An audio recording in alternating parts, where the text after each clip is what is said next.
Hello and welcome to the Headliners Table. Now, before we chat about the latest episode of Raw, I need to speak about Roman Reigns' sell of Solo Sikoa Spike. Easily the best seller in wrestling right now. He literally looked like he got shot in the neck. It was very dramatic. He was the biggest oversell I've ever seen in my life. He was literally rolling around like crazy. But perfect selling because it's Roman Reigns. But let's get into it because the Bloodline segment was cinema, just as predicted. First off, so Roman was fuming, but Jey and Jimmy, they were just taking the piss. It was just a one big joke. Basically a humiliation ritual for Solo.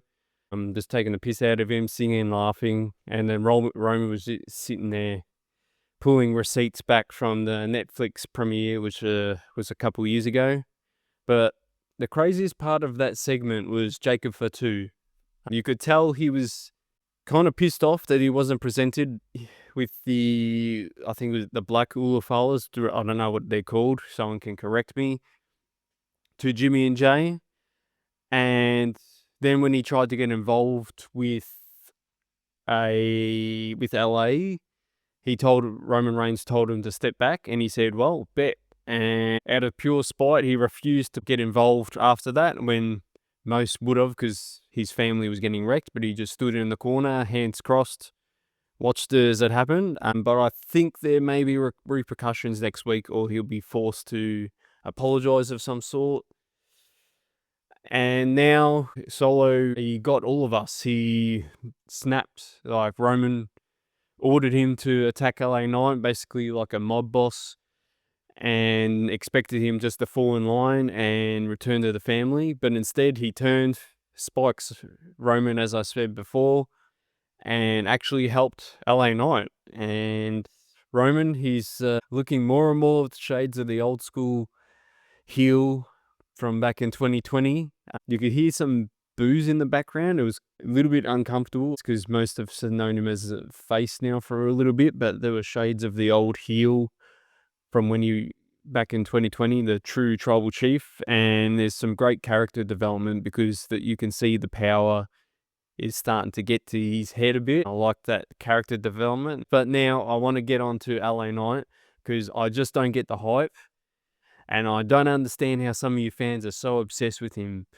Like, he's so generic. His character is just a budget, like, Temu, like, rip-off of, like, his whole thing that he says is just a rip-off of Stone Cold with the what? Like, he stole that gimmick. It's just the Temu rip-off. And then he mixes a bit of Macho Man sort of cadence, and people want to act like it's revolutionary. But to me, his gimmick is just meh. And then he's wrestling, well, he butchers and messes up all the time, like, but you guys want to bash Jey Uso for his wrestling ability? I've seen LA Knight botch more moves than Jey Uso. Jey Uso is a better wrestler than LA Knight, and I challenge anyone to, because I've seen LA Knight butcher moves and botch more. Oh, and the other thing, his obsession with Roman Reigns and the Bloodline, like, bro just won't let it go. It's so annoying. It's been the same storyline since 2024. He just keeps coming back, chasing the Bloodline in some way or another. Just get out of the picture. I'd much rather him have versed someone else. Like, but it's such a side note to what's going on in the Bloodline right now. No one really cares about the world title right now. It's kind of gone into the background, even though we've got a world title match, contenders match with the Luchadors in AAA. But let's be honest, he's not dropping to title. Now, moving on to the women's title, we had, obviously, Stephanie Vaquer's been back, and her English has looked a lot better on this episode. She was able to speak a bit clearer and have more lines than just the generic one or two lines, so she's definitely improving, which is good. With Liv, basically classic heel that I don't care about the women before me or after me. But obviously the typical Judgment Day jumped on Stephanie Vaquer, and then we ended up having Becky Lynch coming out, and then we've got a teaser of a triple threat. I hope that's what's coming out of it, because we've kind of seen Vaquer and Liv anyway, so we'll see what happens next week. Now, this is the future match, and this is Bron Breakker versus Oba Femi. These two will be the staple men of WWE going in the future.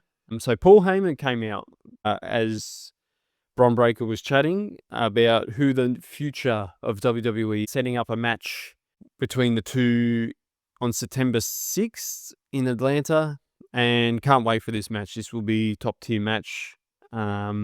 Just two absolute units going at it.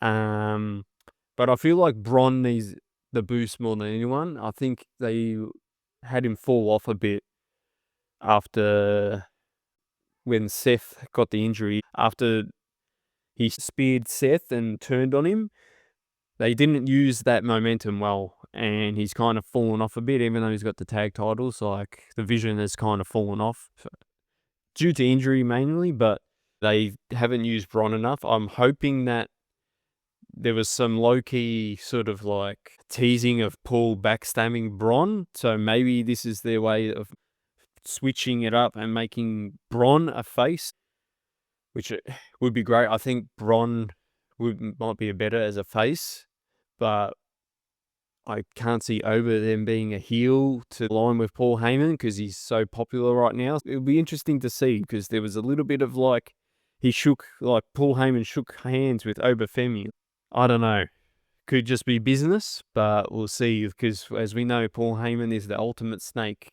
So we'll see what happens there. And then to round out the rest of the show, we had Rey Mysterio have a comeback, and it looked like he hasn't lost a step. Like, bro's been wrestling since, the mid-2000, early, 2005, whatever it's been. Hasn't lost a step against Chad Gable. And then we had, in the IC division for the contendership, we had Lyra Vaquer take a loss to Sol Ruca. Looks like Sol's probably being primed to have a solid run to get the title back from Raquel Rodriguez. So we'll see what happens there. Now, the final topic of the show, I want to discuss the rumours of WWE potentially coming back to Australia, because honestly, we're starving here in Australia for a major premium lime event, particularly in Melbourne. Now, I went to the Melbourne show last year, and that was pretty good, even though didn't have all your stars. It still had like Rhea Ripley and a few of the other main stars. But we need a major show down here in Melbourne. I was at the Super Showdown back in 2018 at the MCG. Atmosphere was insane. And out of all the states, I think we love wrestling more down here in Melbourne, and it doesn't make sense why WWE hasn't come back since then with a top tier PLE in Victoria. And the MCG is the best place to have it, and would sell out. It's the biggest stadium in the country. Now look, Western Australia and Tourism WA, they got last year's show because they just throw money at them, and I get that. And not last year, but the year before, they had the Elimination Chamber at Optus Stadium, and they kind of struggled to sell it out. I think that's the reason why they had it at RSE Arena last year. Meanwhile, if you had it in Melbourne, you'd sell that out. It's a major stadium, and you're not even including the grass, you'd have 100,000, even more. We could easily hold a Royal Rumble, a WrestleMania. I don't think we'd get a WrestleMania, but we could definitely get one of the majors. But even if it's a lesser pay-per-view later on, because about this time of the year, no one really cares about the pay-per-views. Even if they gave us a Money in the Bank next year, perfect. Have that at the G, because you're not going to sell out a stadium for Money in the Bank. But let me know what you guys think. But solid Raw yesterday, when this gets uploaded. But who do you think will take the win out of Bron and Oba? And do you think Melbourne deserves another major event? And am I crazy for saying the LA Knights are overrated and they need to have someone else versus Roman? But anyway, let me know in the comments, and I'll catch you guys in the next video.